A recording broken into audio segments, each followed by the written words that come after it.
A lot of candidates were having issues to find our channel, so search for Naukri Low. When you will search for Naukri Low, here YouTube will ask you that searching result for the Naukri login and search instead for Naukri Low. So you have to click on the search instead for Naukri Low. Click here, and the first channel what you will get here is the Naukri Low. Yeah, your channel will be on the first when you will search for the Naukri Low. Okay, so you have to subscribe to this channel and you will get the all contents of our channel. Okay, so let's start this video.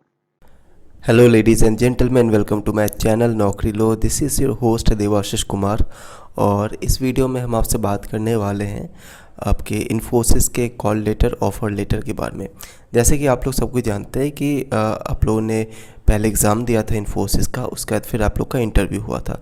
जिनका interview आपका मार्च में हुआ था और अप्रैल में हुआ था, उनमें से कई सारे कैटेगरीज़ है। तो उन सारे कैटेगरीज़ के बारे में हम लोग बात करने वाले हैं, किनको किनको ऑफ़र लेटर मिला है, कौन से कैटेगरीज़ को नहीं मिला है और कब मिलेगा और क्या इश्यूज़ हो रहा है। ये सारे के सारे डिस्कशन हम लोग इस वीडियो में करने वाले हैं।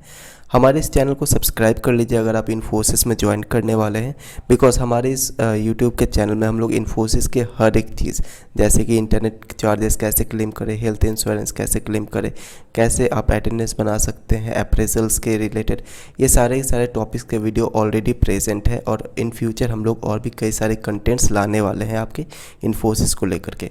तो अगर आप इन्फोसिस में जॉब कर रहे हैं या फिर करने वाले हैं, या फिर आप किसी भी दूसरे IT सेक्टर कंपनी जैसे कि TCS में भी जॉब करते, तो उसके भी सारे के सारे वीडियोस हमारे यहाँ पे अवेलेबल है।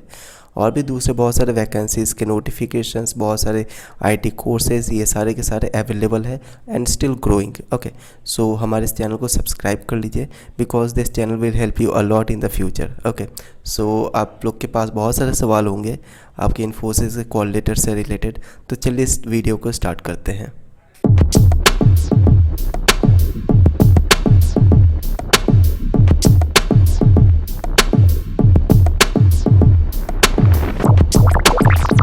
तो जैसे कि आप लोगों को पता है कि इन्फोसिस काफ़ी ज़्यादा एग्रेसिवली हायरिंग कर रहा था आपके मार्च में और अप्रैल में। इनफैक्ट अभी भी कर रहे थे कुछ एक आध महीने पहले। तो क्या है कि काफ़ी सारे लोगों को हायरिंग करना है। तो इनके क्या क्या कैटेगरीज है।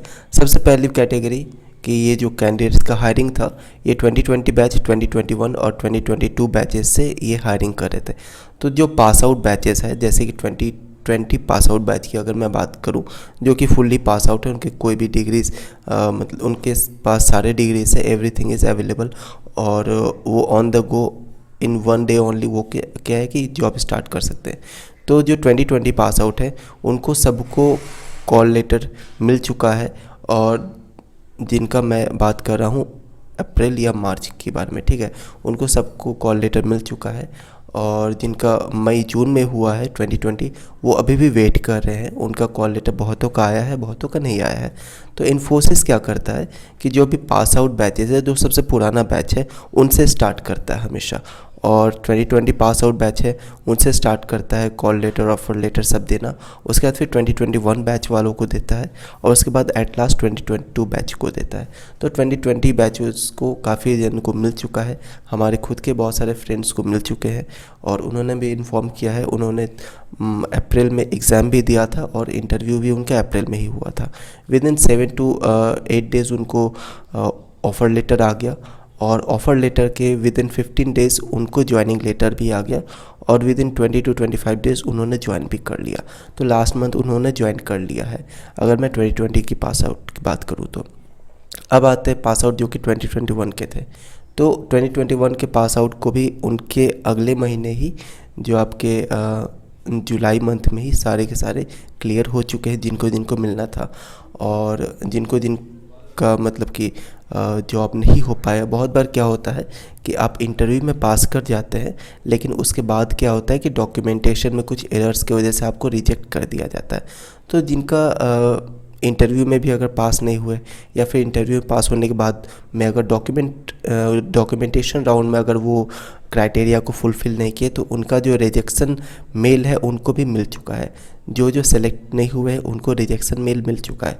अगर आप 2020 बैच से हैं या फिर 2021 बैच से हैं, और अगर आपको अभी तक कोई रिजेक्शन मेल भी नहीं आया है और ना ही कोई सिलेक्शन मेल आया है, कोई ऑफ़र लेटर भी अगर आपको नहीं आया है, तो आप प्लीज़ उनको कांटेक्ट कीजिए जिन्होंने आपको लास्ट टाइम मेल किया था। ओके, आपके ईमेल आईडी पे जो भी लास्ट मेल होगा इन्फोसिस की तरफ से, जो जिन्होंने आपको मेल किया था, आप उनसे कांटेक्ट कीजिए, आप उनसे फॉलो अप लीजिए कि क्या हुआ, क्यों ऐसा लेट हो रहा है।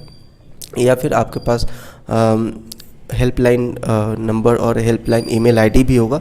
आपको जो भी मेल आया था उसके नीचे में अगर आप सर्च कीजिएगा तो एक हेल्पलाइन नंबर भी होगा, और उसके साथ साथ अगर हेल्पलाइन नंबर पे आपको कोई रिस्पांस नहीं मिल रहा है तो आप वहाँ पे कस्टमर केयर से भी बात कर सकते हैं, या फिर वहाँ पे हेल्पलाइन ईमेल आईडी है, आप वहाँ पे मेल कर सकते हैं। ओके, आप मेल कीजिए, विद इन अ वीक आपको रिप्लाई आ जाना चाहिए। अगर आपको within a week reply नहीं आया तो आप अगले वीक फिर से मेल कीजिए उस मेल आईडी पे, और देखिए अगर आपको मेल आ जा रहा है कि why this is taking so much late for your rejection और एक्सेप्शन एनीथिंग। सो ये तो हो गए 2020 और 2021 बैच के बारे में। अब मैं बात करता हूँ 2022 बैच के बारे में।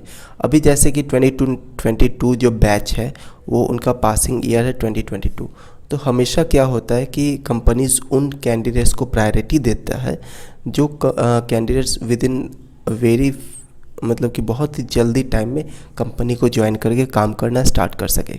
जैसे कि 2020 और 2021 जो है वो लोग का पढ़ाई कंप्लीट हो चुका है, वो लोग within a week start कर सकते हैं वर्किंग। ओके, सो इसलिए इन्फोसिस उनको प्रायोरिटी देके उनका अभी कर रहे थे, इसलिए आप लोग का लेट हो रहा था। दूसरी बात कि कई सारे लोग कह रहे हैं कि जैसे ऑस्ट्रेलिया और यूएसए में रिसेशन आया हुआ है, तो रिसेशन जैसे कि कहा जाए तो यूएसए में आया है तो सेम इफेक्ट हम लोग के इंडिया पे भी पड़ेगा, डायरेक्ट इफेक्ट पड़ता है, क्योंकि हमारे जो भी इन्फोसिस या फिर टीसीएस कोई भी बड़े बड़े आईटी सेक्टर कंपनीज हैं, उनको जो मेनली प्रोजेक्ट मिलता है वो आपके अमेरिका और ऑस्ट्रेलिया के ही प्रोजेक्ट्स मिलते हैं। तो अगर उनको रिसेशन आ रहा है दैट मीन्स कि प्रोजेक्ट्स भी ज़्यादा मिल नहीं रहे हैं इन्फोसिस को और टीसीएस को। इसी वजह से क्या है कि अगर प्रोजेक्ट्स है नहीं तो आपके एम्प्लॉयज़ की ज़रूरत अब पड़ेगी नहीं इन्फोसिस को। दैट डजंट मीन कि अगर आपने इंटरव्यू में पास कर लिया है तो आपको जॉब नहीं मिलेगी। अगर आप इंटरव्यू में पास हो चुके हैं तो आपको डेफिनेटली जॉब मिलेगी, डोंट वरी। मे बी आपको 1-2 महीने ज़्यादा वेट करना पड़ेगा। पहले क्या होता था कि जैसे आप इंटरव्यू देते थे और इंटरव्यू के within 1 week to 3 weeks आप लोग को कॉल लेटर आ जाता था या फिर रिजेक्शन मेल आ जाता था। लेकिन अभी क्या हो रहा है कि अभी बहुत ही ज़्यादा डिले हो रहा है। अभी जैसे कि आप देख सकते हैं कि दूसरी अपडेट अभी ये भी आ रही है कि जो आपके 2022 बैच के स्टूडेंट्स हैं, कैंडिडेट हैं, उनको मेल आना स्टार्ट हो चुका है, एक्सेप्शन मेल भी आना स्टार्ट हो चुका है, और जिन्होंने सेलेक्ट नहीं हुए हैं उनका रिजेक्शन मेल भी आना स्टार्ट हो चुका है। सो अब आपको वेट करने की बिल्कुल भी ज़रूरत नहीं है। अभी विद इन 1 to 2 मंथ्स आपको आपका रिज़ल्ट मिल जाएगा। एक्सेप्शन और रिजेक्शन जो भी आपका रिज़ल्ट आपको मिल जाने वाला है। अगर आप एक्सेप्ट हो चुके हैं, इंटरव्यू में पास हो चुके हैं, तो आपका ऑफ़र लेटर भी विद इन 1 to 2 मंथ्स आपको आ जाने वाला है। स्टार्ट हो चुका है प्रोसेस, आपको बहुत ही जल्दी मिल जाएगा। और दूसरी बात कि अभी लेट इसलिए भी हो रही है, जैसे कि आपको पता होगा हमारे चैनल में वीडियो भी अपलोड है कि इन्फोसिस ने मोर देन 3000-5000 एम्प्लॉयज़ को निकाला। उन्होंने क्यों निकाला? क्योंकि इन्फोसिस से बहुत बड़ी एक गलती हो गई थी। कि गलती क्या हुई थी? उन्होंने 3 to 5000 कैंडिडेट्स को हायर कर लिया था जिनका डॉक्यूमेंट्स क्लियर भी नहीं था। 60 to 65% जो भी आपके आंध्र प्रदेश तेलंगाना के क्राइटेरिया है, वहाँ पे मिनिमम 65% चाहिए होता है, ठीक है। तो उनका 60 to 65% लाइज कर रहा था, बट उनको सेलेक्ट कर लिया गया था, उनको ट्रेनिंग भी मिल गया, 6 महीना उन्होंने काम भी कर लिया। उसके बाद फिर डॉक्यूमेंट वेरिफिकेशन में जब उन्हें पता चला कि वो तो क्राइटेरिया फुलफ़िल नहीं कर रहे, तो फिर 6 महीने ट्रेनिंग देने के बाद, 6 महीने सैलरी देने के बाद उनको निकालना पड़ा उन कैंडिडेट्स को, क्योंकि उनका डॉक्यूमेंटेशन क्लियर नहीं था, उनका एकेडमिक्स जो है वो क्राइटेरिया फुलफ़िल नहीं कर रहा था परसेंटेज।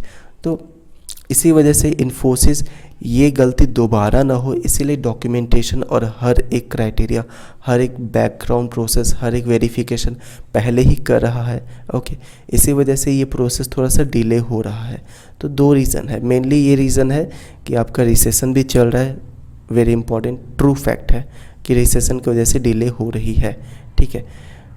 सेकेंड फैक्ट ये है कि आपका ये डॉक्यूमेंट वेरिफिकेशन काफ़ी अच्छे से ज्वाइनिंग से पहले ही कर रहे हैं, ताकि ज्वाइनिंग के बाद इन्हें कोई एक्स्ट्रा सैलरी ना देना पड़े या फिर ज्वाइनिंग करवाने के बाद किसी कैंडिडेट्स किसी एम्प्लॉयज़ को निकालना ना पड़े।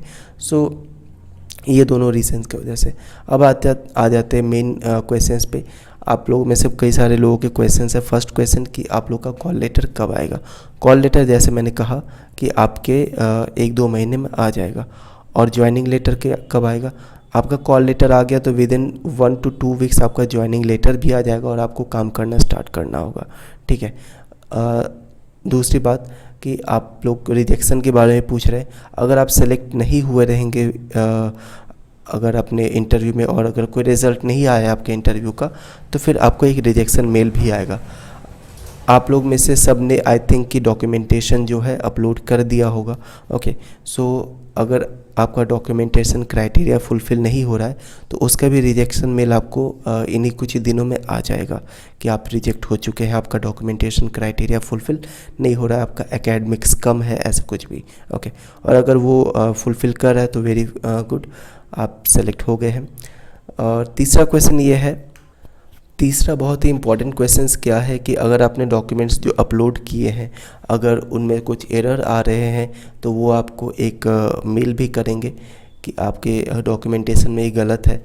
अगर बहुत बार क्या होता है कि आपका जैसे कि ईयर गैप होता है फॉर एग्जांपल, ठीक है, बहुत बार क्या होता है इन्फोसिस ईयर गैप्स को नहीं लेते हैं। आपने डॉक्यूमेंटेशन अपलोड की, उन्हें पता चला कि आपका ईयर गैप है, वो आपको रिजेक्ट कर देंगे। और जब आपका रिजेक्शन मेल आएगा आप उस पर रिप्लाई भी कर सकते हैं कि आपका ईयर गैप क्यों था। ओके, अगर आपका ईयर गैप किसी मेडिकल रीजंस की वजह से है तो आप अपना मेडिकल डॉक्यूमेंटेशन वहाँ पे अपलोड कर सकते हैं कि ये आपके साथ एक्सीडेंट हो गया था इसलिए आपका ईयर बैक हो चुका है। या फिर आपका ईयर गैप अगर हुआ, आप कहीं पे प्रिपरेशन कर रहे थे तो 1 ईयर का year gap I think acceptable है। और अगर 1 ईयर से ज़्यादा आप अगर कहीं प्रिपरेशन कर रहे थे वो ईयर गैप शायद आई थिंक एक्सेप्टेबल नहीं है। तो आप इस चीज़ को पता कर लें, अगर आपका रिजेक्शन आता है तो आप वहाँ पे अच्छे से पता कर लें। और उन्होंने कहा कि क्राइटेरिया ऐसा है कि आपका ईयर गैप ऐसा था कि जो है 2 ईयर्स का है तो आपको एक्सेप्ट नहीं कर सकते। तो आप वहाँ पे अपना एक रीज़न भी दे सकते हैं कि मेरा मेडिकल कंडीशन था। आप कुछ डॉक्यूमेंट्स भी वहाँ पे प्रोवाइड कर सकते हैं कि ये रहा मेरा डॉक्यूमेंट्स, इसी वजह से मेरा ईयर गैप हुआ है। या फिर आप कह सकते हैं कि आपने प्रिपरेशन किया, उस बेसिस पे भी शायद वो मान सकते हैं। But I think 1 year gap is acceptable. 1 year से ज़्यादा अगर आपने प्रिपरेशन किया था तो वो एक्सेप्टेबल आई थिंक नहीं है। बट आप इस चीज़ को कंफर्म कर लीजिएगा जब आपको मेल आएगा रिजेक्शन का अगर तब। ओके, सो ये 3 मेन क्वेश्चंस थे। अगर आपके पास और भी ज़्यादा कुछ क्वेश्चंस है आप इस वीडियो के नीचे कमेंट पे सारे क्वेश्चंस लिख दीजिए, जितना पॉसिबल होगा मैं हर एक क्वेश्चन का आंसर दूंगा। ओके, आप इस वीडियो को शेयर कीजिए क्योंकि ये बहुत ही अच्छी बात है कि ऑफ़र लेटर आना स्टार्ट हो चुका है काफ़ी लोगों को। आपको भी बहुत ही जल्द मिल जाएगा, डोंट वरी, आप भी बहुत जल्दी जॉब करना स्टार्ट कर सकते हैं। और ये वीडियो को शेयर कर दीजिए जिन्होंने जो वेट कर रहे हैं अपने ऑफ़र लेटर कॉल लेटर के लिए, या फिर जो ज्वाइन कर चुके हैं इन्फोसिस उन्हें भी ये चैनल नौकरी लो सजेस्ट कीजिए क्योंकि हमारे चैनल में बहुत सारे कंटेंट है जो कि इन्फोसिस वालों को बहुत हेल्प करेगा इन द फ्यूचर। ओके, सो मिलते हैं आपसे नेक्स्ट वीडियो में, तब तक के लिए गुड बाय। सब्सक्राइब कर लीजिए ताकि अगली बार दोबारा हम लोग का मुलाकात हो। Thank you for watching this video, bye, have a nice day.